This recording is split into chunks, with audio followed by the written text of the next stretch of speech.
A little boy wakes up excited for his birthday with a loving family consisting of his mother, grandma, and two lovely cats, who becomes the target of an unseen force piercing into his head with crippling urges and thoughts of killing his family.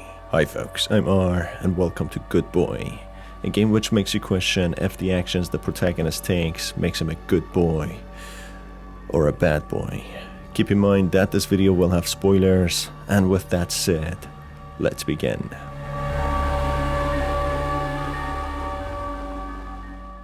The protagonist, being a young boy, wakes up in his room excited for what the day holds as it's his birthday. Exploring his room, he comes across an old toy box that his grandmother had gifted him, which he really appreciates. The bookshelf, on the other hand, is full of books that the boy's grandmother reads to him every night. However, this has been a little different as of recently. In his room, he also comes across one of his cats that he calls Mr. Mittens, a cat that he loves so much whom he wouldn't want to be hurt. Feeling happy, he goes to the living room where he encounters his loving and kind mother, who had woken up early to prepare him a birthday cake, who tells him to go fetch his grandmother, not to miss him blowing the candles. That's when the mother goes back to the kitchen to finish up preparing the cake and the table. In the living room, the boy also finds his other cat, Mr. Twinkles, whom he loves and cares about so much as well.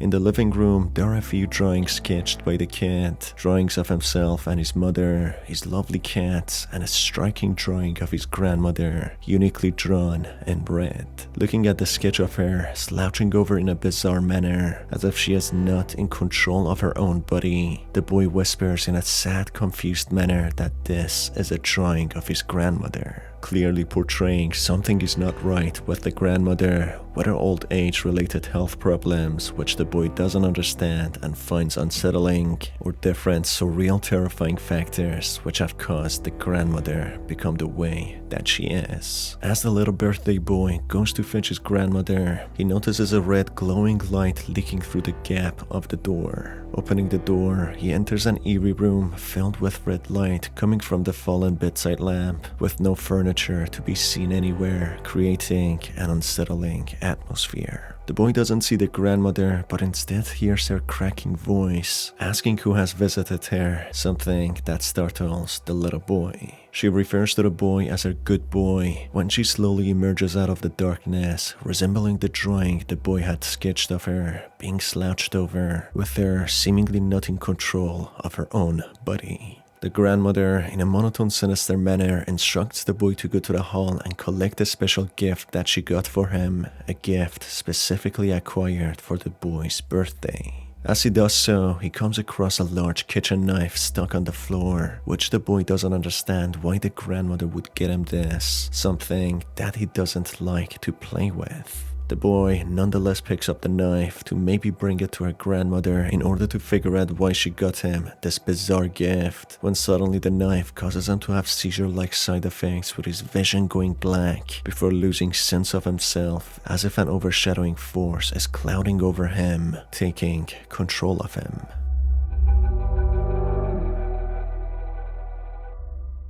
As soon as the boy picks up the knife, red blood stains appear on the floor, as if guiding the boy to a specific direction. The blood trail leads to his bedroom, directly to Mr. Mittens, with a heavy heart beating being heard in the boy's head, a sound that makes his blood rush, inciting him to do the unthinkable, to butcher something so precious in his life, his beloved cat, Mittens. A voice then incites the little boy to simply do it, when in a quick slash, the boy kills Mr. Mittens, who lets out a little growl while losing its life. The dark force inside the little boy doesn't stop there. It leads him to the living room with a new set of blood trails, leading to no other than the other cat, Mr. Twinkles. The heartbeat sound becoming deafening, each beat sending a strong pulse through the boy's body. In a trance, the boy lifts the knife slowly, as if it weighs a ton, struggling to lift it. But in contrary, in a quick maneuver, the knife cuts through Mr. Twinkles so severely that he loses his life instantly, with blood pouring out. The little boy, in a state of shock yet unfathomable urge to kill, finds himself frozen, with what seems to be a heavy cover over him, preventing him to shout and drop the knife, who continues on moving to the kitchen, a place where his mother is waiting patiently, wanting him to have a good day for a good boy. The urge within the boy, an invisible force, burrows into the boy's head and thoughts, communicating with him that it requires more blood. That's when the boy changes his focus to his mother, with each step being heavier than last, when he finally reaches his mother and stabs her so critically that causes her to lose severe amount of blood, leading to her death. The force then praises the boy, calling him a good boy, instructing him to get back to it, as if resonating from the grandmother. Going to grandma's room, she praises the little boy, telling him that their master requires a lot more blood, seemingly the dark force that took control of the little boy. The grandma then proceeds to call the emergencies, asking for help, deceiving the police and paramedics that an intruder has broken in and killed parts of the family. The little boy, overtaken by an invisible force, lurks in the shadows with his knife, waiting for the members of police and paramedics come in so that he can do what he's instructed to get more blood for their master. The grandma is also waiting on the other side, waiting for more blood to be spilled so that the master is satisfied. Both grandma and little boy are cursed to be puppets for a supernatural evil force, requiring blood from them, doomed to serve this entity forever until they die.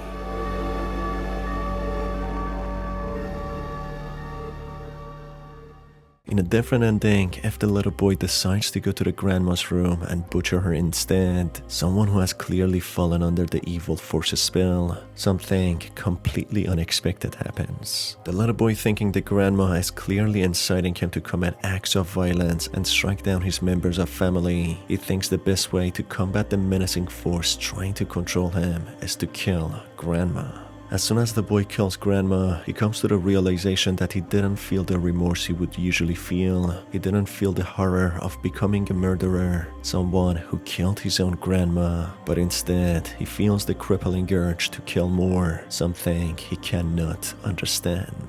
The voice that he hears from grandma telling him to commit murder is yet again heard, but the source being invisible. The same voice, the manipulative, tempting voice of brutality and evil.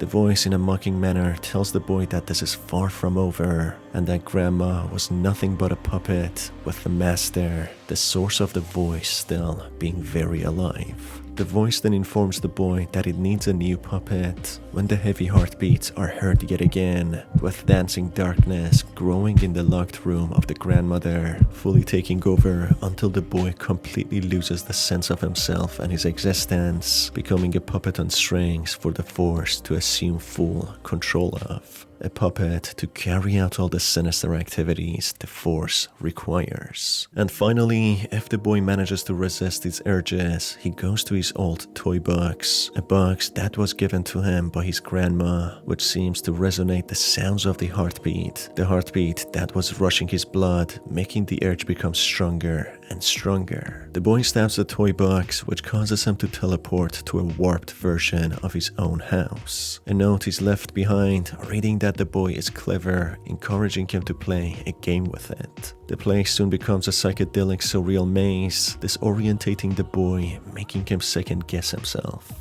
Going into a room with a yellow color theme, the bookshelves read of someone called Mindy, a girl who liked puppets. That's until one day, one of her puppets started speaking in whispers of something invisible, a sinister master. That's when Wendy started to hear the menacing heartbeats, the heartbeats that urges one to commit such crimes. Mindy then becomes a figurative puppet of the invisible force, or in other words, the master, committing crimes and shedding blood until her death, who was promised by the master that Mindy's puppets would be protected. Mindy was the very first person the master manipulated and took control of, making the invisible force become stronger. Going through another door colored blue, the little boy comes across blue bookshelves, reading of another person called Billy, the second person who fed the master. The master, in the shape of a physical toy box, somehow finds itself in Billy's room, which he fills with books and insects, a cat that enjoyed reading.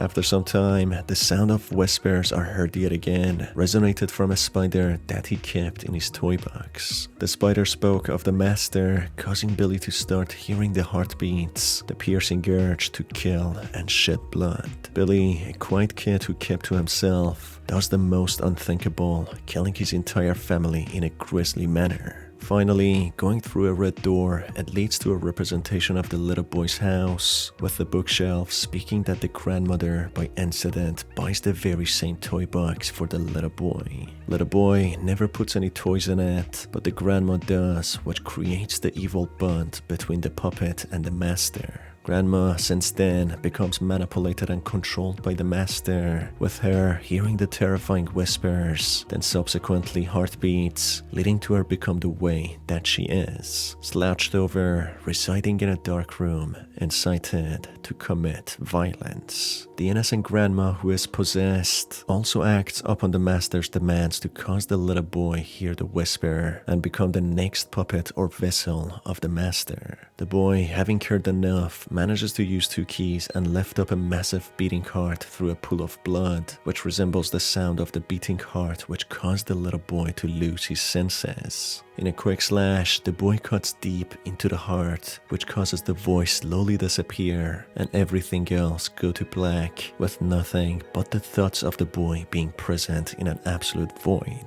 The boy, terrified, yet feeling he did the right thing, thinks to himself of whether he actually did the right thing or not, knowing full well that he'll be stuck here forever, never to be seen again, never to be with his family ever again, hoping that he was a good boy. Therefore, the master, an invisible entity which latches itself to certain people and possesses them, creates the bond or covenant through an old toy box after the targeted victim places anything inside. After they do, they start to hear whispers, followed by the maddening sounds of the heartbeat. After that, they lose control and become the puppets of the master, requiring blood of as many people as possible.